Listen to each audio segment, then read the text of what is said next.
please. Kuke kwenzeka ukuthi umuntu wathenga indlu. All right.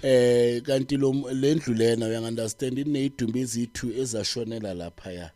So this guy what he was doing, this person beku within umthetho wakhe ukuthi uma ezovuselela into yakhe ubethathe lento dala ethatha ukuthwala. So all the time makazovuselela ukuthwala kumele abe nentombi azwane nayo. So le ntombi lena mayiqala nje ilentuzana ikhulelwa le ntombi lena ne bese eyiphuzisa something ukuthi ibulale ingane ngaphakathi kube ngathi miscarriage.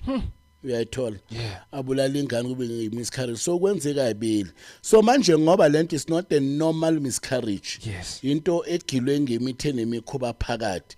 So automatically what happens ngalesikhathi enza imiscarriage umntwana amluza.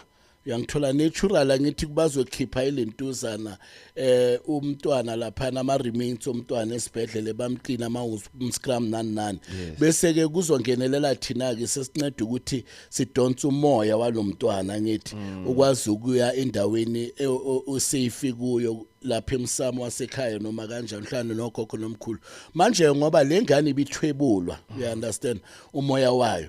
So once mayenza imiscarriage khona lapha endlini amphuzise bahleli bese ayakhala umuntu inini kanti mase kucala ishale imiscarriage amisesibhedlela umoya sosele kuphi ekhaya. So manje uyazwa ke sidila nani nomoya wesithwalo sibe nama innocent souls awu2 uyangithola hambile. That was a critical case. So le ndoda iqale ngokuthi njalo ebusuku uthengile lo muzi lona ngoba uthe makashona lo baba lo badayisa umuzi. So mabadayisa umuzi all the time maqala urealize after mase kuzamapho maqala thulungisa umuzi uyangithola all the time kuba nenkinga ulahlelwa imali uba nama challenges amane angayinaki lento. The other time ke waseqala sephupha abantwana ophupha abantwana bayakhala lana bakhala ekhoneni nani yasimsukumisa ke lonto ukuthi hey mkhulu khona into enga understand ngithola umuzi lana omusha engihlala kuona kodwa ke kimi njalo